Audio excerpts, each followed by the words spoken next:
Welcome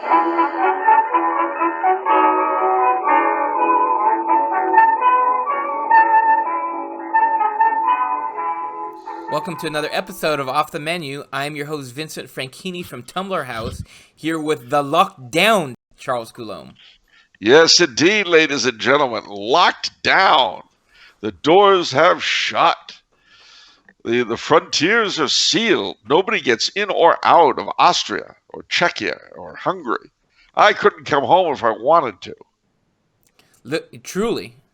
Well, not entirely truly. I would have to self-quarantine for a couple of weeks if I came home. Oh, but like right now, like you could not come home this weekend like you wanted to. No. I'd have to, they wouldn't let me go. Not only would I not be able to go to my aunt's funeral because I'd have to go into quarantine, my aunt's funeral has been scaled down hugely by order of the state of Connecticut. Not just my aunt's funeral. It's not like they selected it. Yeah. But the gathering there are no gatherings of over 15 people. And the churches will probably close between now and next Saturday. So there may not even be a funeral per se. Which, I'm very annoyed about that, but it all gets eaten up in the bigger thing. I did think about whether or not to come home. But the problem is that I don't know when they'd let me back in. And this was a worry, going on. But, they've got a very good system here. The Austrian authorities are very well equipped to deal with the problem,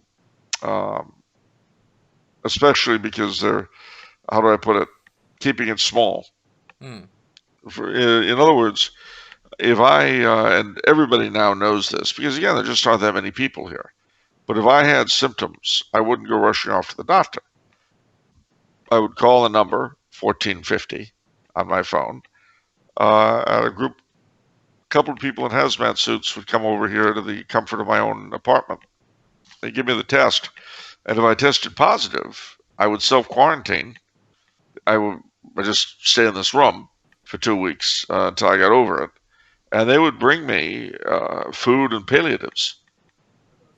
But you could get away with that on a small-scale system. Yeah. It's much, much harder in a big thing. So Vienna might have a lot of problems. In fact, I went into Vienna today for the corned beef for the St. Patrick's Day party we're going to have tomorrow, which has been canceled. So we've got 16 kilos of corned beef sitting in the freezer. But my favorite cafe where I've eaten every day since I've been there is closing down on Monday. So you can't get into Czechia, Hungary, Poland, or Slovakia without either a passport from those countries or a very good reason to go in. So everybody's locking down. And as you know, President Trump has ended flights from England and Ireland. He had made exceptions for Britain. I don't know why, but he did for passengers. So, the whole world is locking down, ladies and gentlemen, and at least for a little while, everybody has to celebrate Lent, and whether they want to or not. And I'm afraid if you were fearful of globalism, you don't have to be just at the moment. Gosh. Yeah. There's not going to be any mass immigration over the next few weeks. So it's a very strange time. Yeah. But notice, for what you can see, nothing's changed since last week. Yeah. Well, what do you mean? I'm here. You're here. Oh yeah. We're dressed in clothes. We're each in our. You're over in your place, and I'm at the top of the Tumblr House tower in lockdown. Yeah, I know about your lockdown. I've been hearing complaints. Ladies and gentlemen, I probably shouldn't mention this, but I'm going to. The Tumblr House tower is not just locked down. Tyrone has orders to shoot to kill. Nobody gets in or out. Yeah. And and there have been three storage floors, formerly storage floors, that have been turned into, for the duration, into. I'm going to tell them. I don't care. They've been turned into dormitories. So you've got the girls' dorm, and who do you see in there? You see the secretarial pool girls. You see the lunchroom ladies. You see the cleaning ladies. They're all stuck there. And then Tyrone and his guys, maintenance, gardening, the motor pool guys, all them, they're stuck in the boys' dorm. Yeah. And I thought it was particularly demeaning that you put up signs saying boys' dorm and girls' dorm. I mean, what's with that? What's wrong with that? These are adults. You're so sensitive, Charles. You don't call them the boys' dorm and the girls' dorm like they're kids. And what's with the house mothers? What about them, Charles? What? You're treating this thing like it's a college dorm in 1950. Isn't it, though?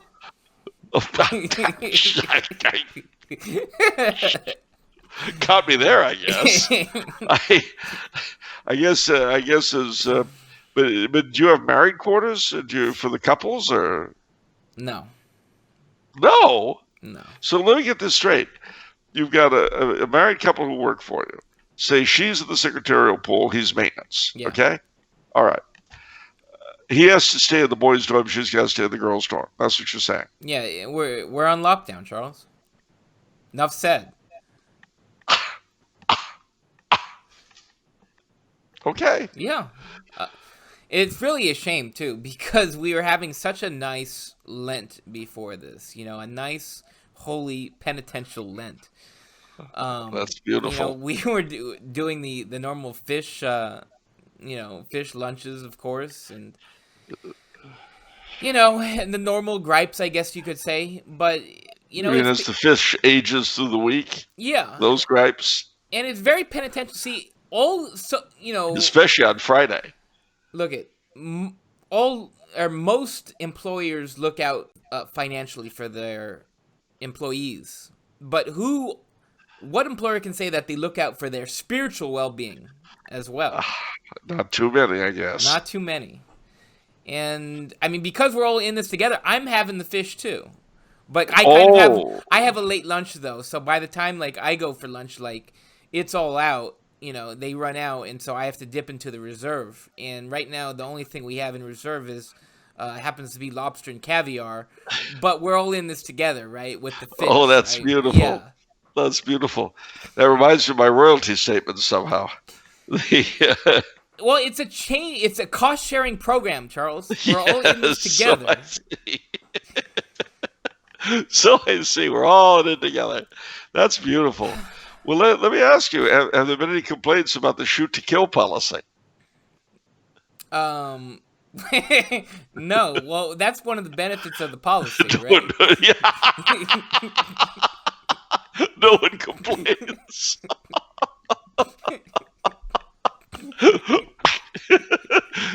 No, boss, he didn't say a word. I just heard Tyrone saying that, too. By the time I got to him, he was gone. Boss, he didn't complain. All right, let's move this into the memes of production. Oh, nationalize the memes of production. Yes. Okay, let's go. So we've got two, I think, YouTube comments. First one, Louis de Bonald.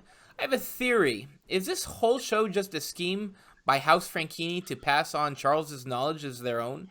I don't have a plausible explanation for why they would do this, but I'll find it. On the 13th floor, perhaps? Ooh, we don't talk about the 13th floor, especially during lockdown. No, we don't. Because, the problem is you're locked in with whatever's on the 13th floor. Yeah. So, okay, second comment from Shane Etchison. Vincent, where there's a whip, there's a way. Franchini doesn't grasp a wholesome, equitable economic system. color me shocked. This is in relation to our discussion on corporatism last week. I mean, it takes me a while to get to really digest new concepts. Yeah, I'll bet it does. I mean, the idea that labor and capital and all the rest of it don't have to be opposed, but can work for each other. Well, I'm warming to the idea, Charles. I mean, I'm warming up to the idea. You just have to think about it a little bit, because I think I can convince this independent governing agency that what's good for Tumbler House is good for the nation. Which nation? The United States of America, Charles. Very good. Well, let me ask you a question. Under a corporate state, all right, Tumbler House would be part of a corporation, which would include, now see, you don't have unionized labor, but imagine, what's that? No, we don't. No, you don't. But imagine for a second that you would have to get together with all the other publishers, with the unions of publishing house employees, with the retailers, and with the small bookstores and independents and so forth. And you'd all have to form the bookmaking corporations. Not bookmaking like your uncle used to do back home. I mean, manufacture books. Yeah. I don't mean the other kind of, I don't mean that. Okay. I mean, not that your uncle was involved with bookmaking. I get it, I didn't Charles. mean to say that. Yeah. I mean, Let's not go there, Charles. All right. I just want to say that I doubt very highly he was a professional, but he did have some real good odds to offer sometimes. In fact, I remember, was it 1975? He gave me odds on this sort. No? No, all right. Charles. Okay. It was a great win, though. I mean, if only I'd bet money on the horse you suggested. But all right. Never. Go ahead. You were saying. No, what you were saying about this bookmaking agency where it's combining this everybody. Corporation, yeah. This corporation. Yeah, well, see, that would require outsiders to look at the working conditions in the Tumbler House Tower. Well, I'm sure whenever they look, the conditions are going to be great. It's going to be fine. I'm sure they will. Whenever they look, they'll be great. And everyone will be smiling. Yeah. It's fine. I love my job. It's really great. Go out of here, please. And it's wonderful. You might even tell my mom where I am.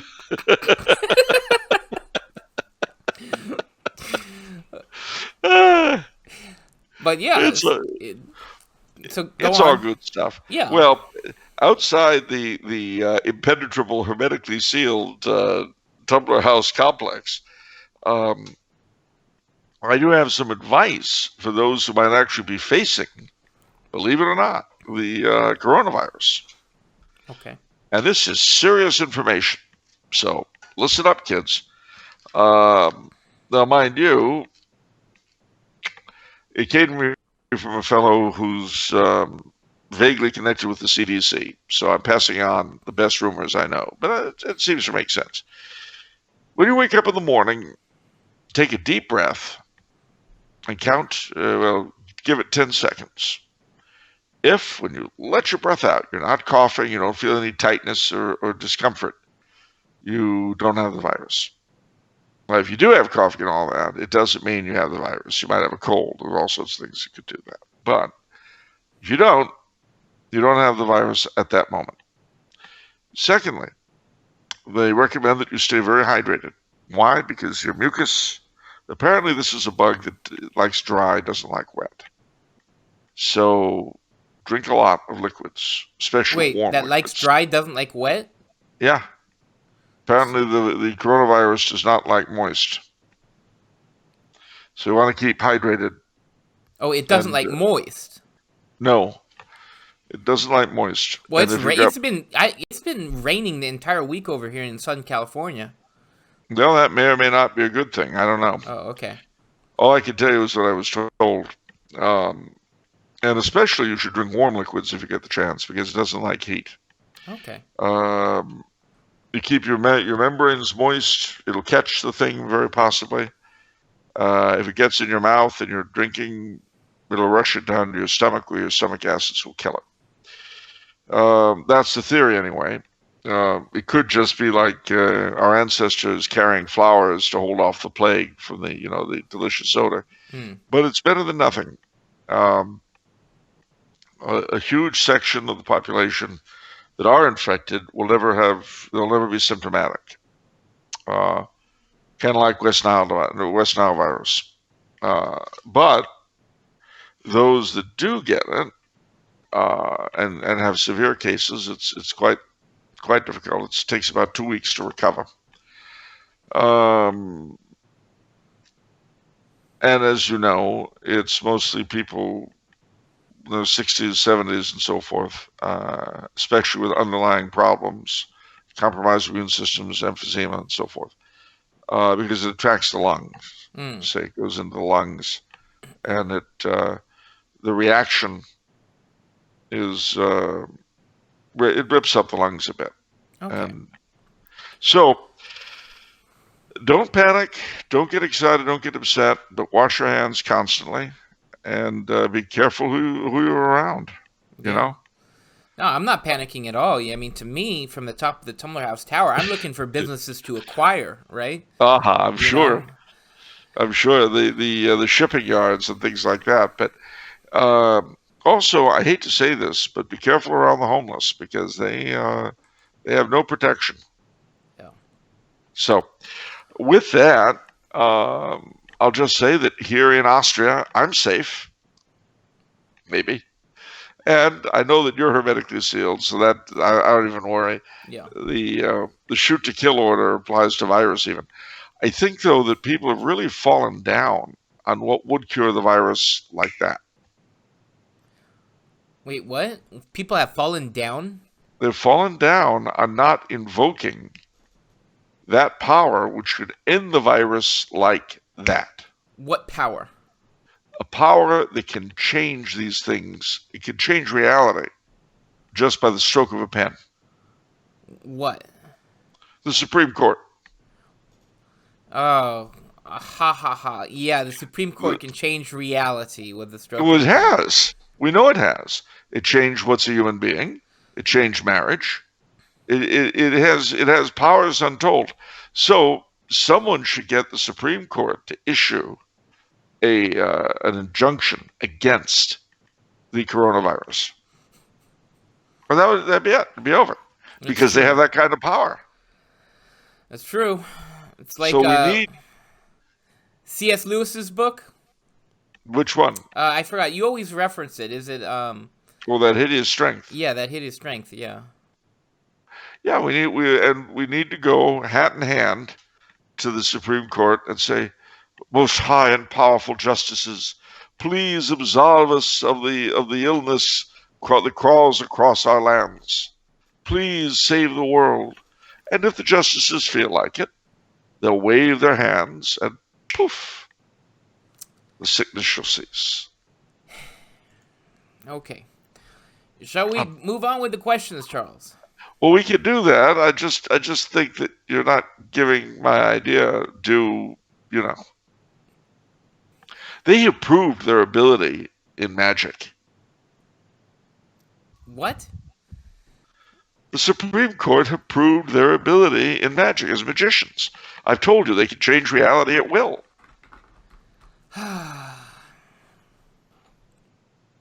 They're as fraudulent as Criswell, in my opinion. What?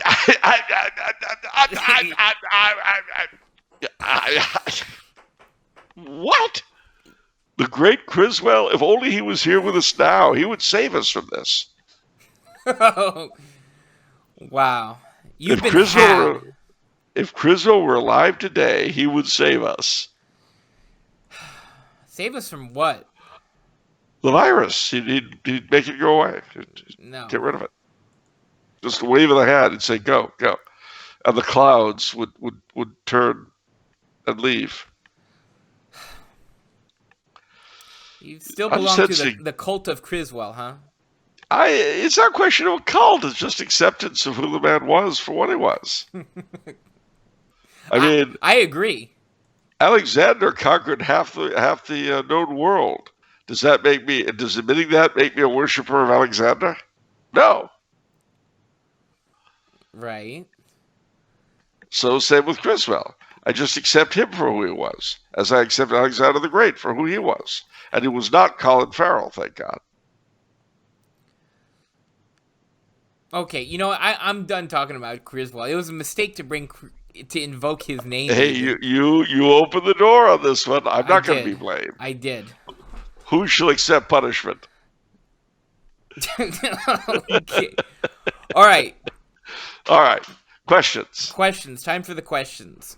I'm ready. My university got shut down because of COVID-19. I fear my church may refuse communion on the tongue at some point. I don't want to take communion in my hands because I want to show God the most respect. How do you make a spiritual communion? Okay, I share your pain, quite literally. Here it's still voluntary. And the truth is, as the Archbishop of Portland has pointed out, there's no less or more safety in either way of receiving. If anything, it's probably safer to receive it on the tongue because you don't know where your hands have been or where the priests, But anyway, but on one night, the chaplain here had misunderstood some of the orders and thought that it had to be on the hand. And I couldn't do it. I just couldn't bring myself to do it. I stood up and I found myself walking out of the chapel rather than walking into line. And it was a very odd feeling. I couldn't control myself. And by saying that, ladies and gentlemen, I am not judging others by my practice. I'm just saying that personally, I simply couldn't do it. Now, of course, the churches in Austria are going to be locked down Monday alongside everything else. So, one is lucky to have the Blessed Sacrament at all if one can get it. But the spiritual communion, one way or the other, will be an important thing. So, if you look up spiritual communion on Google, you'll find tons of formulae for it. There is also, if you look up Carthusian and Missa Sicca, S-I-C-C-A, Missa Sicca, dry mass in Latin, Carthusian, Missa Sicca, you'll find what the Carthusians do. They have it's like the mass prayers without an actual Eucharist. So you can also give that a shot. I used to do the spiritual, because they're like booklets for adoration, and where they structure adoration, and they had those prayers for spiritual communion. There are, I think, maybe 3 or 4 different popular ones. But I also noticed when I was watching a mass on EWTN that they actually put the spiritual communion on the television. They actually say the prayer during the communion. So I thought that was interesting. Well, that's true. And of course, there are all sorts of masses you can follow online these days. All rites imaginable, every language you can imagine. There's just a lot of them. And a lot of people are going to be stuck having to use them. So go ahead and do it. This is not a good time to be deprived of the Eucharist, but it is what it is. So believe me, my heart goes out to you and to everybody in this time, because it's an unprecedented occasion, but we've been through several of those before. 9/11 comes to mind. And the influenza pandemic of 1918 was far more virulent than this thing.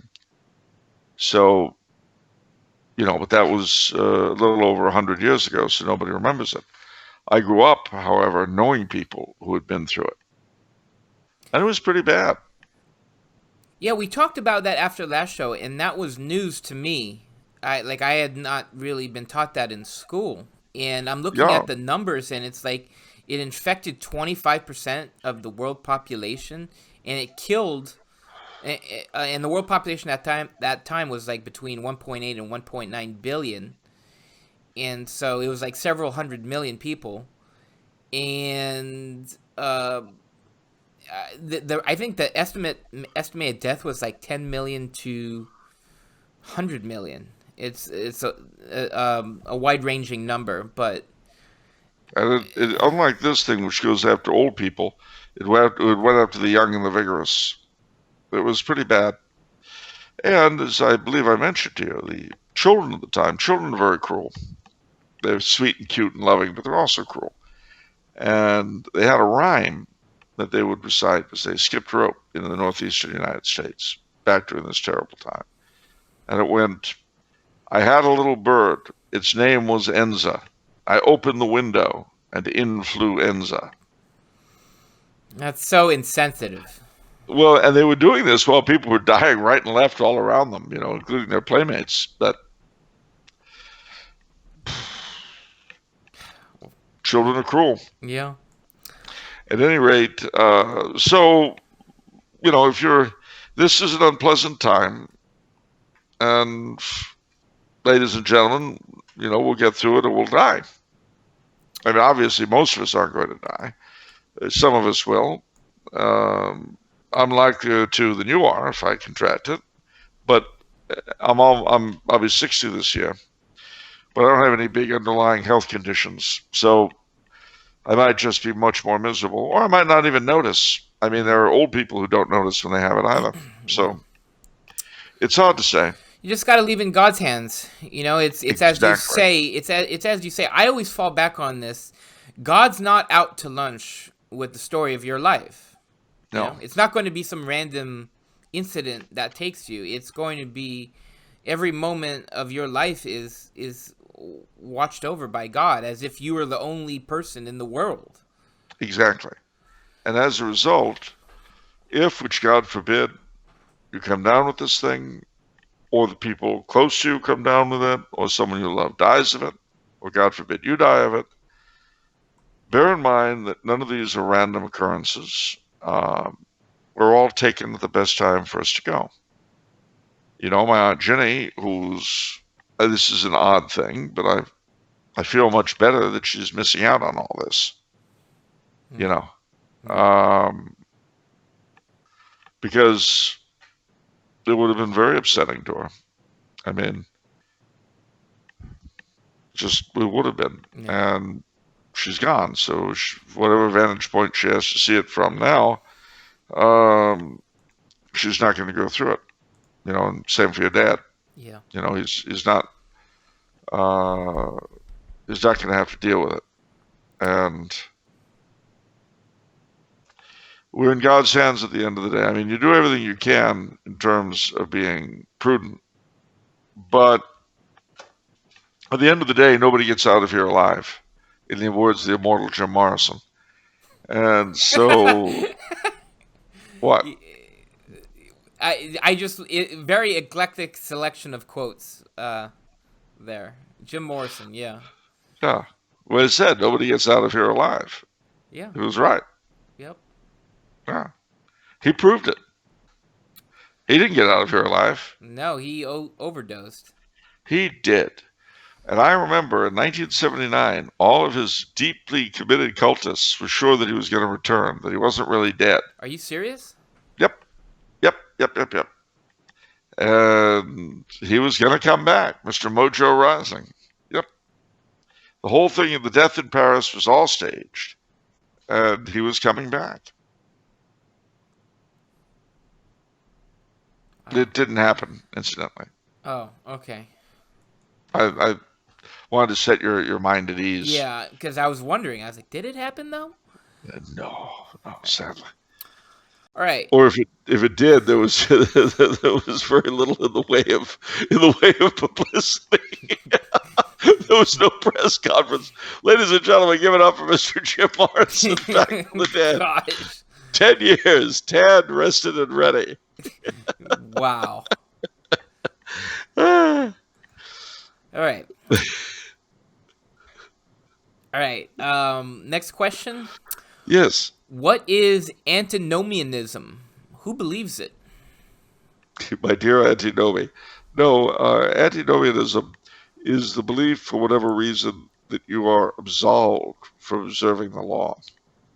Now, there were some early Christians, early Christian heretics who felt this way. They looked at our Lord's words and St. Paul's words, that blessed liberty wherewith Christ hath set us free, and took it to mean that the law doesn't bind them. So they could do whatever they wanted, basically. Who believes antinomianism? Well, anybody who really wants to. It's very convenient. Aleister Crowley was a great modern antinomian and coined the phrase that really fits the belief. Do what thou wilt shall be the whole of the law. Wow. Yeah. That so antinomianism is not a good thing, ladies and gentlemen. Not a good thing. And I certainly am not for it. Okay. Next question. Where did the tradition of women taking men's last names start? Well, I don't really know. It certainly goes back a very, very long way. The more so because so many of the earliest peoples we know about used patronymics. That is to say, you were named after your father directly. You bore his name. So in other words, well, it's like with the Icelandic people today who don't have last names. So you would be Vinny Vidosson, and your sister would be Marilyn Vito's daughter. And that, if you remember Sigrid Undset's famous medieval trilogy about Norway, it was Kristin Lavransdatter. Well, that's Lavran's daughter. And then, of course, with the Celts, Mac, everything is the son of. Oh, so interesting. McNeil is the son of Neil. McCarthy is the son of Carthy. MacLeod is the son of Loud, and so forth. Interesting. Like the Welsh app. So if you meet someone who's a Welsh whose name is Terence Ap Rice, he had a remote ancestor whose name was Rice, R-H-Y-S. Okay, so so it goes. See, in most, not all, but most societies are patriarchal, and so bearing the father's name makes perfect sense, especially in terms of what the children will inherit, if anything. Okay. Question from Brian. Charles, what qualities should you look for in choosing a spiritual director? Well, you shouldn't be drunk all the time. No, actually that might help depending on who you are. No, stop. A spiritual director, well, there are a lot of things you got to look for. One is how deeply grounded is he in the faith? That's the first one. What kind of a sense of humor does he have? That really is very important. You want a spiritual director with a sense of humor. Okay. If he doesn't have a sense of humor, you might find him rather difficult. He should also, it helps if he's got a wide range of experience. If before he became a priest, he was a truck driver or a gold miner or something. I mean, these aren't hard and fast rules, but they're things to bear in mind. Yeah. Because you need a priest who has some real understanding of what the laity have to live through. But he needs to be well grounded enough in the faith so that he doesn't give you carte blanche to do anything you like. And he should have a sense of humor, both for his own abilities as a man and in dealing with you. Because anybody who's got charge of someone else's soul needs a sense of humor. This reminds me of Father Ripperger. One of the videos I was listening of him, because I guess a lot of people go to him as a spiritual director. Yeah. Well, he has certain requirements. He says that he's only a spiritual director for people who are advanced enough that they don't have an attachment to venial sin. There you go. And, you know, it makes sense. The reason it makes sense because spiritual direction would basically be him saying, okay, stop doing that. Yeah. Oh, you have this attachment? Okay, stop it. And he actually referenced, I remember it because he referenced a very famous and funny skit from of Bob Newhart on Mad TV. I don't know if you've seen it, where he is a psychiatrist. And, you know, this woman comes to him with all these problems. And he has 2 words for her. Stop it. Just stop it. And then she'll say, but my mom, you know, abused me. Oh, no. And he says, nope, we don't go there. We don't go there. Just stop it. It's really funny. It's a hysterical skit. It's on YouTube. You can look it up. Bob Newhart, Stop It. That Father Ripperger recommended. And, and he's right. And he is right. He's 100% right. And the vast majority of us are still very much attached to venial sin. Because and I heard it phrased a different way before I've heard Father Ripperger's take. I think from my mom, where when you're a beginner in the spiritual life, your guide are the 10 Commandments. But when you're more advanced, your guide is the Beatitudes. You see, because one is you know, commandments, pain of sin. Don't do that. And then the Beatitudes is like, okay, well, now that you've, you know, you're abiding by the 10 Commandments, now it's what virtues are you practicing? Now you do this. And see, so that's what Father Ripperger, I think, wants to do. It's like, okay, what are the opportunities here? What should you be doing? So that's all very interesting. Okay, next question. I was looking at the history of the English, and it occurred to me that there seems to be a serious difference between Catholic English and Protestant English culture. Catholic England seems so colorful and artistic, where Protestant England seems so stoic and stern. Why do you think this change is so dramatically different? Well, it's because English Catholic culture is so much more colorful and beautiful than English Protestant culture. Why is that, though, Charles? Well, you've asked a good question. The answer is, in a word, Protestantism, Calvinism, the Reformation. I mean, it began with smashing statues and stained glass and works of art. Any movement, I don't care what it is, that starts with destroying things of beauty is wrong. I mean, I know because I lived through something very similar in the wake of Vatican II. I saw many churches despoiled and wrecked by the priests. And the priests who did that kind of thing, they didn't do it everywhere, but where they did it, it was evil and it was wrong. And no one's ever apologized. Boy, they should have. Yeah. No one's ever said, bad touch. But I mention it at any rate because that spirit of iconoclasm, which is what that is called, really poisoned the English. Not as badly as it poisoned the Scots, but it poisoned the English. Especially because of that variety of Protestantism called Calvinism. Eventually, the Anglicans made their peace with beauty, so much so that they came to call themselves the Church of Beauty, as compared to the other Protestant sects, which, compared to them, is quite true. But that's why. Okay. Next question is from Theo. Please, could you give your thoughts on the idea of continuing Nephilim bloodlines? Someone like Pharaoh Akhenaten, father of Tutankhamun, certainly doesn't look fully human. Some people say the rhesus negative bloodline indicates Nephilim blood.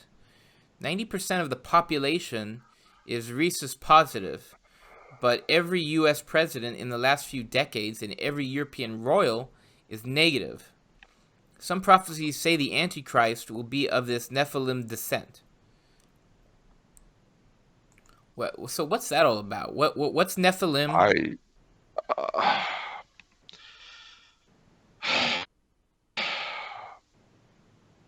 All right, there's a reference in Genesis to the sons of God taking wives, the daughters of men, and their descendants were the Nephilim, the giants, the mighty men of old.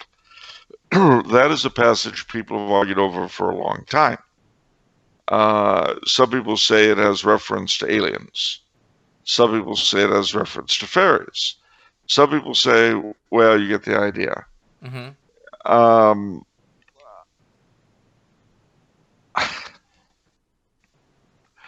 I really don't put any real credit in the idea that there's a Nephilim bloodline or a lizard bloodline or anything like that. I really don't. And I'm sorry if that upsets people, but I don't. Now, mind you, having green skin and a forked tongue myself, I understand why people would feel this way. I told you we had the DNA done. Yeah, primarily human, yeah. See? I met a guy that a long time ago, gosh, it must have been almost 20 years ago, and he thought, he wondered if demons intermixed with people. And well, he was so demons per se can't. The question in demoniality and various other books of that sort dealing with what our fathers called elves and fairies wondered whether or not they could and what sort of being they were. And then, of course, was the whole question of the succubus and incubus, the idea of demons that visited human beings while they slept for X-rated purposes. And one of the ideas, because there were stories of people being begot upon women by incubi, one of the theories was that, in fact, they could change their gender at will, appearing as a succubus to a man, an incubus to a woman.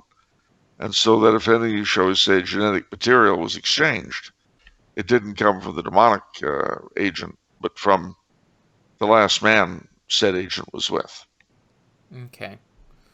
In other words, said creature would play succubus for a man and then go see a woman. Yeah. Armed and ready, as it were. Anyway, but that's all legend and so forth. How much truth there is to it, I certainly don't know, if any. And trying to recast the political world we live in those terms. No? No. Ah. Okay, we are going to end the show with 2 questions from Jason. Okay, Jason. I once heard a homily by Father Ripperger discussing temperate use of tobacco and alcohol. In the homily, he said that parents should allow their children to drink small amounts of alcohol as a way of developing temperance. Do you agree with this? Could this be applied to tobacco products as well? Are the medical arguments that claim, oh, flaps arms, the children will have stunted psychological abilities, accurate? No. I have to agree with Father Ripperger. I had small amounts of alcohol growing up. And what it did was, when I was able to drink legally, I didn't go completely hog wild with it the way my contemporaries did, because I knew what it was. As far as tobacco goes, when I was 12, my father, in exchange for a promise that I would not smoke cigarettes until I was 16, he promised me that at age 16, he would buy me cigars and a pipe and teach me how to use them. And he did, on my 16th birthday. And I remember very clearly. We went down to the old and now recently gone Tinderbox on Wilshire Boulevard. and picked up the pipe, tobacco, 5 or 6 cigars apiece, and then I sat next to him in the backyard for several hours, smoking away. And it was a moment that lives very, very large in my memory. My dad was a big cigar smoker. He smoked a pipe occasionally, but the cigar was his weapon of choice. And I honestly almost never saw him without one. A cigar? Yeah. Huh. Okay. Yeah, he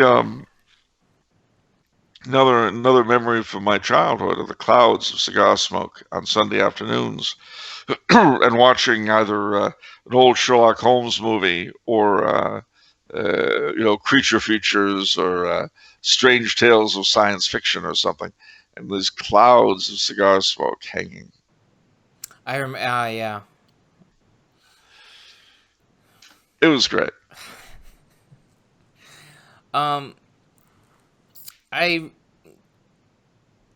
What's the drinking age in the United Kingdom? I was 16.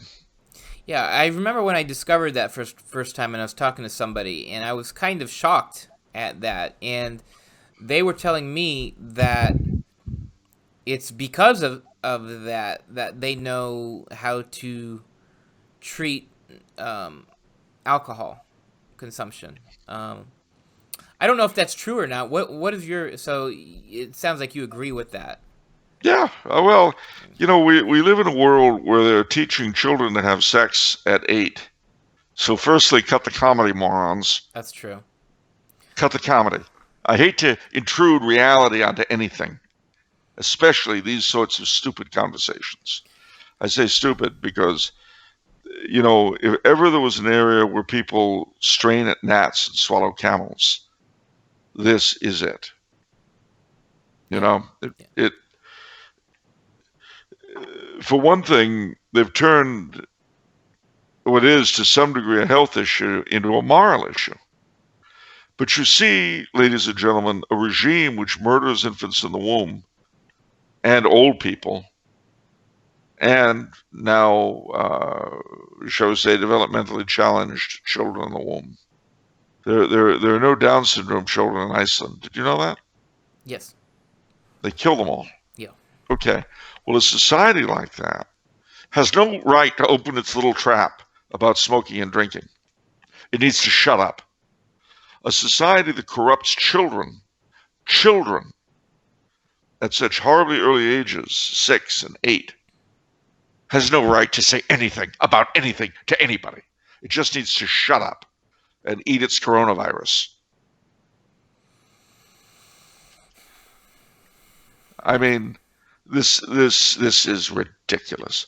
They were having in the LAUSD, the LA Unified School District, they were having children of that age putting condoms on dildos. Now, I'm sorry. I know that they come out of your schools not knowing any history or literature. I know that. So what are you teaching them, morons? Oh, yeah. This is the scummy setup we've got going. And you know what? The LA school system has to close down.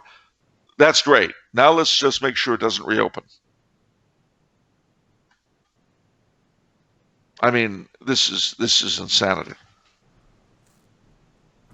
This is utter insanity. And the corrupt, disgusting scumbags behind it. Let me tell you something. What did our Lord say about those who scandalize his little ones? What, a millstone around their neck and dropped into the ocean? Yeah. But wait a minute. That was our Lord, the Good Shepherd, the speaker of peace. Well, not for everybody. Some people deserve special treatment. Whew.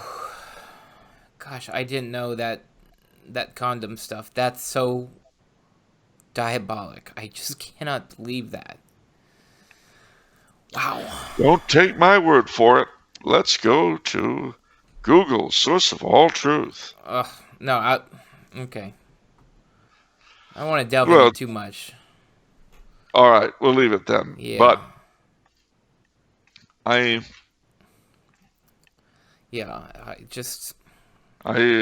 gosh. I cannot abide the regime taking moral stances.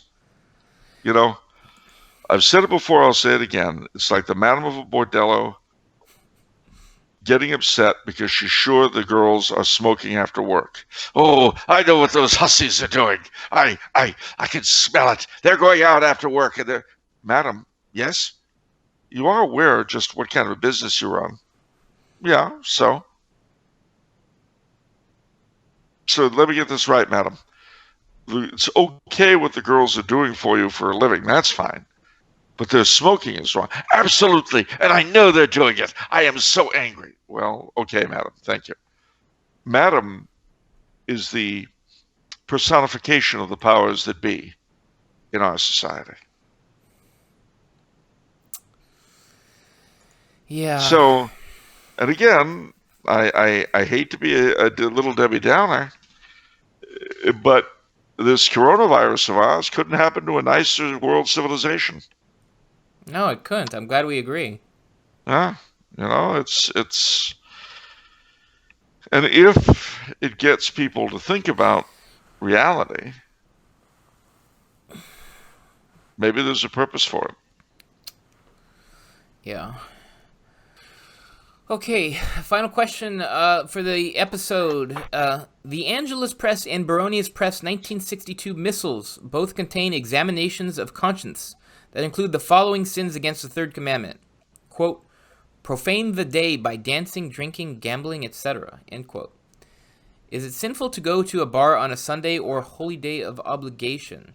Is it a sin to open a bottle of beer or wine on these days?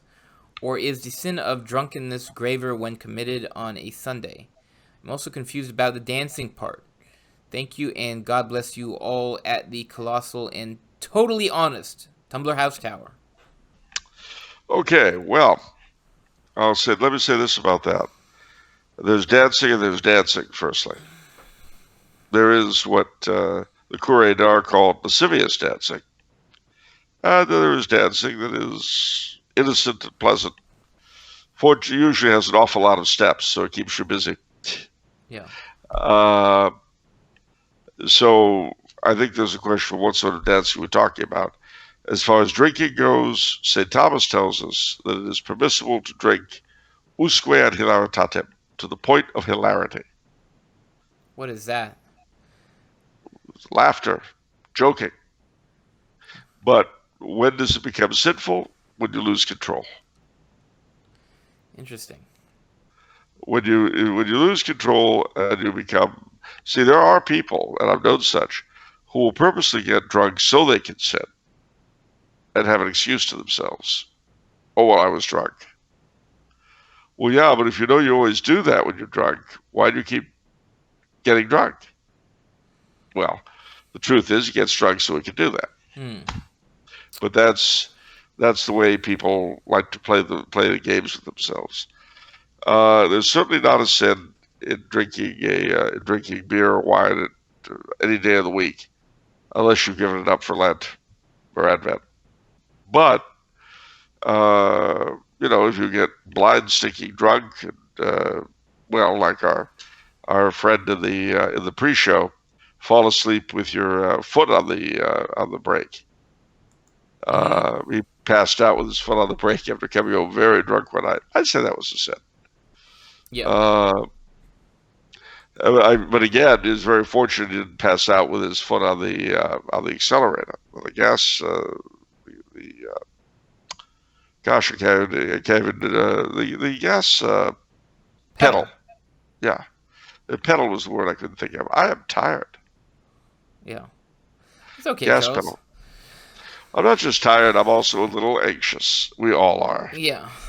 So, to me, I'm going to play mind reader with the missiles. I think they left it open and just touched on these subjects to let you yourself examine your conscience. Like, they're not going to say, profane the day by a lot of drinking, a lot of gambling, because then everybody will think that, oh, well, I just did, an acceptable amount or something.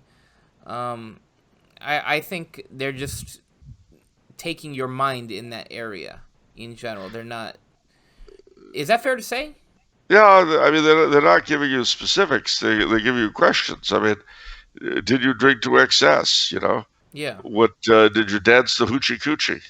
Anyway, so yeah, I mean, these things are prescriptive. They're not descriptive. So again, don't drink to excess. Don't dance lascivious dances. Uh, uh, Common sense. Common sense. Yeah. Okay. So that's it for the questions. That's it for the questions. No book this episode. It's just too much like hard work. It's just There's gosh, so much going on. there's so much It's going it's on. it's difficult living in complete lockdown. But I will tell you this: two things, ladies and gentlemen. If you're getting a little overwrought about what's going on, and it's easy to, um, remember that your fathers and grandfathers survived much worse. That's true. We all descend from survivors of the Black Death. So keep that in mind. Keep it in mind also that whatever comes to us, as we were saying earlier, comes from God. We're not going to get out of here alive anyway. So take what comes in that light. Say your prayers.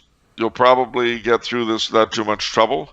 If you don't, you'll deal. And if you die, well, if I die, then please God, we'll sing with the saints at some point. Yeah. Please God, we'll make it without going through purgatory.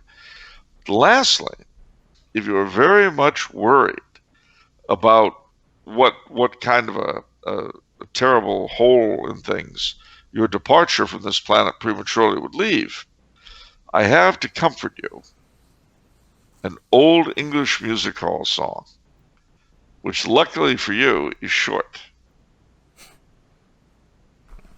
But here it is. It'll be all the same, just the same, 100 years from now. No use worrying, no use hurrying, no use kicking up a row. For I won't be here, and you won't be here when 100 years have gone. And somebody else will be wheeling the cart, and the world will still go on. Okay, we'll all be dead. That's so cheery. Well, it's very true. And one day they'll look back to the roaring 2020s as we look back to the roaring 1920s. Ooh, that's so 21st century. And you know what? My little great niece, who was born a couple of years ago, Yeah. if she lives to be a very old woman, she may see the 22nd century. And she'll probably idealize this time, like, oh man, it was so great, 2020. I remember society was so civil. Oh, gee. I hate to. Isn't that how it works? That's it. That's how it works, right? We didn't have headhunters and cannibals in the streets in those days. You didn't have to go out of your house laying down a field of fire. Gosh. I mean, look at how I am with pistols. I didn't have to be this way until I was 17. I mean, I would crack shot. But when I was a little girl, nobody ever thought the teenage girls would have to be crack shots and able to shoot up everything around them. No, nobody ever thought of that. It was just, you could walk down the street without throwing hand grenades. Oh my God. Was it really like that, great grandma? Yes, my dear.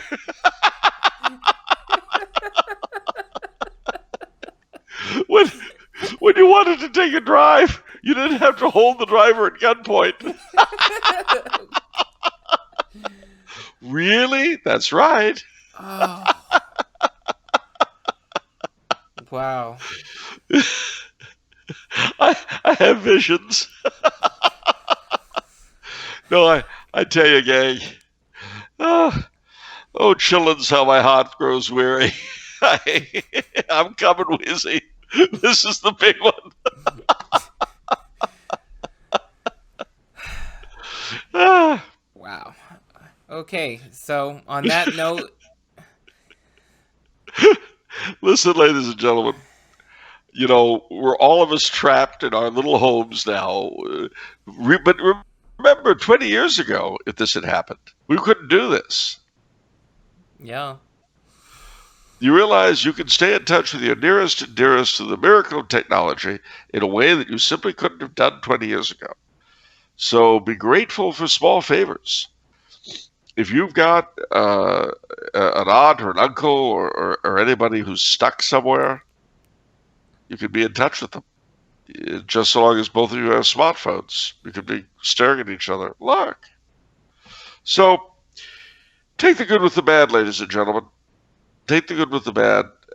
Enjoy whatever good there is to be enjoyed, and suffer whatever bad there is to be suffered. So the way you can get through life. And after all, if it's Monday, It's off the menu. and the soul you save, May be your own. God bless you, ladies and gentlemen.